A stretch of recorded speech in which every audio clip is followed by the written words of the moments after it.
অন্য বছৰৰ দৰে এইবেলিও আমি বৰখাতা ইগিলা নদীৰ পাৰত গৰু বিচুৱা পালন কৰিবলৈ লৈছো। আমি 5 বছৰ ধৰি ইয়াতে গৰু বিচুৱা পালন কৰি আছো যে আমাৰ কোচ ৰাজবংশী কিছুমান পৰম্পৰা নিয়ম নীতিবিলাক লুপ্ত হৈ গৈছে, ঠায়ে ঠায়ে নাইকিয়া হৈ গৈছে। গতিকে এই লুপ্ত হৈ যোৱা পৰম্পৰাবিলাক আমি কেনেকৈ আমি পালন কৰিছো আগতে এইখিনি আমি পুনৰ উদ্ধাৰৰ কাৰণে পুনৰ সংৰক্ষণৰ কাৰণে সংস্থাপন দিয়াৰ কাৰণে প্ৰচাৰৰ কাৰণে অকল বৰখাতা অঞ্চলতে নহয় আমি ঠায়ে ঠায়ে বিভিন্ন ঠাইত গৈ আমি প্ৰজাতন্ত্ৰী জাতীয় সাংস্কৃতিক কৰ্তব্যই এই গৰু বিচুৱাটো পালন কৰি আছো, যাতে আমাৰ হেৰাই যোৱা সংস্কৃতিটো আমি সংৰক্ষণ কৰিব পাৰোঁ বা উঠি অহা চামক আমি দেখুৱাই দিব পাৰোঁ, শিকাব পাৰোঁ।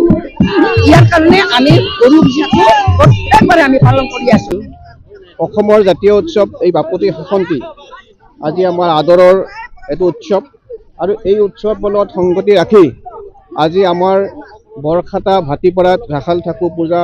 উপলক্ষে আৰু তাৰ লগত সংগতি ৰাখি আমাৰ জাতীয় উৎসৱ উদযাপন সমিতি আৰু ৰাইজৰ সহযোগত আমি জাতীয় সহযোগত আমি এই ৰাখাল ঠাকুৰ পূজা আৰু আমাৰ যি জ্ঞাষ্টি আছে আৰু আমাৰ এই সম্পৰ্কটো ৰখা হৈছে আৰু ইয়াত আজি বিভিন্ন কাৰ্যসূচীৰে আমি কাৰ্যসূচী অৰ্পণ কৰা হৈছে। প্ৰথম অৱস্থাত আমাৰ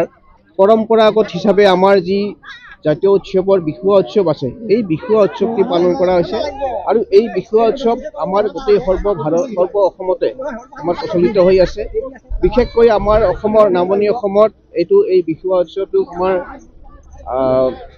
যি আমাৰ পৰম্পৰা আছে এই পৰম্পৰা আমি ৰক্ষা কৰি চলি আহিছোঁ আৰু সমগ্ৰ অসমতে এই বিহুৱা উৎসৱটো উদযাপন কৰাৰ উদ্দেশ্য হৈছে কি যে আমাৰ ৰাখাল ঠাকুৰ বা ৰাখাল হৈছে আমাৰ গোপাল দেৱতা আৰু গোপাল দেৱতাক আমি পূজা কৰাৰ অৰ্চনা কৰাৰ উদ্দেশ্যে আৰু যি চতৰ শেষ আছে চতৰ মকৰ সংক্ৰান্তিৰ শেষত আমি আজি চতৰ সংক্ৰান্তিৰ পৰা আপটো আমাৰ বহাগৰ আমাৰ যি 6 দিনীয়া 7 দিনীয়া বিহু আছে এই বিহু উদযাপন কৰা হয় আৰু